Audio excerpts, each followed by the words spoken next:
Bismillahirrahmanirrahim və bihi nəstəyin. Allahın salamı olsun siz, əziz, dəyərli, möhtərəm, bizi izləyən hər kəsə.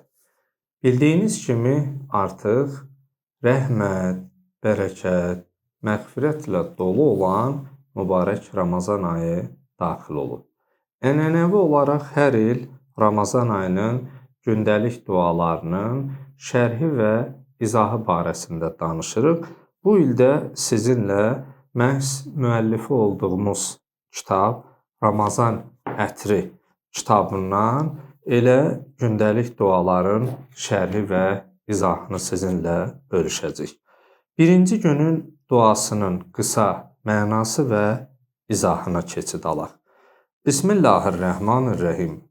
Allahümmə cəal siyami fihi siyaməs saimin وقيامي فيه قيام القائمين ونبهني فيه عن نومة الغافلين وهب لي جرمي فيه يا إله العالمين واعف عني يا عافيا عن المجرمين. İlahi, bugün mənim orucumu həqiqi oruc tutanların orucundan və qalxıb sənə ibadət etdiyim ibadətimi sənə həqiqi ibadət edənlərin ibadətindən qərar ver. وَنَبِّهْنِي فِيهِ أَنْ نَوْمَةِ الْغَافِلِينَ. Allahım, məni qəflətdə yatanların yuxusundan ayılt. وَهَبْ لِي جُرْمِي فِيهِ يَا إِلَٰهَ الْعَالَمِينَ. Allahım, günahlarımı bağışla. وَاعْفُ عَنِّي يَا عَافِيًا عَنِ الْمُجْرِمِينَ. Ey aləmlərin Allahı, ey günahkarların günahını əfv edən Allah, mənim günahlarımı əfv et deyə günümüzdə belə bir duala başlayırıq. Sözün həqiqi mənasında birinci günün duası olduqca əhəmiyyətli bir arzu ilə başlayır. Allahümmə cəal fihi siyami siyaməs saimin. Allahümmə cəal siyami fihi siyaməs saimin. Allahdan istəyirik ki, Allahım, mənim bu tutduğum orucu həqiqi oruc olanların orucundan və qiyami fihi qiyamən qaimin və sənə etdiyim ibadəti həqiqi ibadət edənlərin ibadətindən qərar ver. Bu olduqca çox mahiyyət etibarı ilə zəngin, kamil bir duadır. Buradan biz başa düşürük ki, hər oruc tutanın orucu, hər namaz qılanın namazı, hər həccə gedənin həcci qəbul deyil. Əgər o orucu, orucun şərtlərinə, namazı, namazın şərtlərinə, həccin bütün qaydalarına riayət edəriksə, o zaman məqbuldur. O zaman Tanrı qatında, Rəbbimizin huzurunda qəbuldur. Biz günümüzə belə bir duala başlayırıq ki, dua edərək başlayırıq ki, Allahım, bugün mənim orucumu sənin üçün həqiqi oruc tutanların orucundan qərar ver. Yəni, təkcə gün ərzi aclıq, susuzluq insana qalmasın. Orucun mənəvi tərəfi, mənəvi baxımdan onun ruhunun kamilləşməsi, ruhunun zənginləşməsidir. Təkcə yemək və içməkdən ibarət deyil. Bəziləri görürsən, oruculuğa sanki bir diyeta kimi, bir pəhriz kimi baxır və məsələn, çəki atmaq kimi, yəni mübarək Ramazan ayının orucu məhz elə bu maddi görkənən fizioloji tərəfləri deyil. Onun mənəvi tərəfləri var ki, o bilavasitə insanın ruhu ilə, onun iradəsinin möhkəmliyi ilə bağlıdır. Məhz görürsən, siqaret çəkən insan normalda belə qala bilmir, amma yay aylarında 13 saat, 14 saat, 15 saat, 16 saat görürsən, siqaretsiz qala bilir. Bir növ oruc ruhun tərbiyəsidir. Bir növ oruc insanın iradəsinin zənginləşməsi, kamilləşməsidir deyə biz təkcə orucu elə aclıq və susuzluqdan özümüzü qorumaq, saxlamaqla kifayətlənməməliyik. Və duanın elə əhəmiyyəti və mahiyyəti də budur ki, Allahümmə cəal siyami fihi siyamə saimin. Allahım, bu ayda və yaxud da bu gün mənim orucumu həqiqi oruc tutanların orucundan qərar ver. Yəni, mübarək Ramazan ayında orucun mənəvi faydalarını, mənəvi tərəflərini dərk edənlərdən qərar ver deyə. Və qiyami fihi qiyaməl qaimin.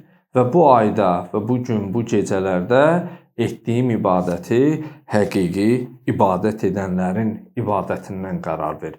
İstər oruc, istər namaz, istər həcc və digər bu mənəvi əməllərdə ən ümdə ixlasdır. Yəni, insan o əməli yerinə yetirəndə yalnız və yalnız Allahın razılığını, insanların ona hansı fikirlə yanaşmasını deyil, Allahın razılığını əldə etməsi üçün xalis əməl, xalis bəndə olmaq çox mühümdür.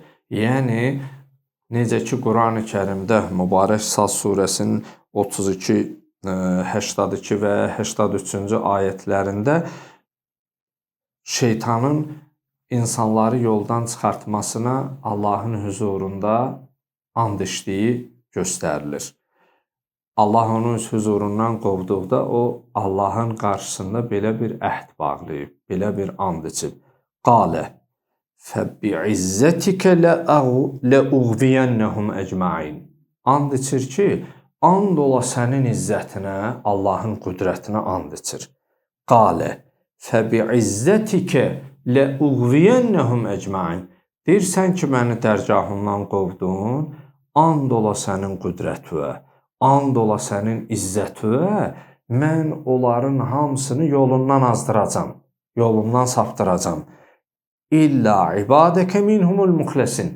Yalnız onların içərisində xalis bəndələrin istisna olaraq. Yəni, məlun şeytan insanlar içərisində Allahın xalis bəndələri istisna olaraq bütün insanların etdiyi əməllərində onların savablarını xalis olmadığından əllərindən alma imkanına malikdir.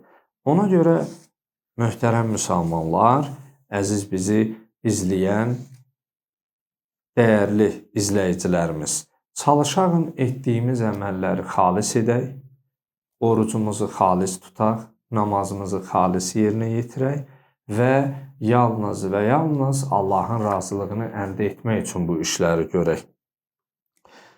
Və davamında buyurur, وَنَبِّهْنِ فِيهِ اَنْنُومَةِ الْغَافِلِينَ.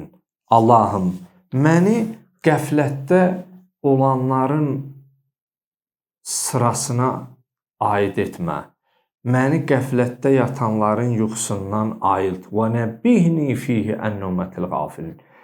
Qəflətdə olmaq, möhtərəm müsəlmanlar, əziz izləyicilərimiz, çox ağır məsələdir. Qəflətdə olan əməli yoxdur deyərlər. La yucəd əməlun lil-qafilin.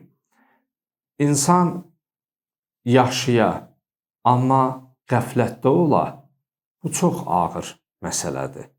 Yatmaq iki cürdür. Bir insan ağır yatır. Bu nə qədər ağır və bərk möhkəm yatırsa yatsın, onu bir yolla oyatmaq mümkündür. Amma bir insan yatmayıb, özünü yatmışlığa vurub, onu nə qədər istəsən oyadasan, mümkün deyil. Bilirsinizmi niyə? Həqiqətdə o yatmayıb, özün yatmışlığa vurub. Ona görə bəzi insanlar həqiqəti bildikləri təqdirdə, həqiqəti görə-görə, bilə-bilə, eşidə-eşidə danıb və inkar edirlər. Və bu günümüzün duasında da belə bir dua edirik ki, وَنَبِّهْنِ فِيهِ اَنَّوْمَةِ الْغَافِلِينَ. Allahım, məni qəflətdə olanların yuxusundan oyat deyə. Və davamında buyurur ki: "Vəhəbli cürmi fihi ya ilahəl aləmin." Ey aləmlərin Rəbbi olan Allah, mənim günahımı bağışla. Və'fu anni ya afiyən anil mucrimin. Günahkarların günahını əff edən sənsən. Belə bir dua var. Allahümmə innəkə afuvvun və tuhibbul affə fa'funi.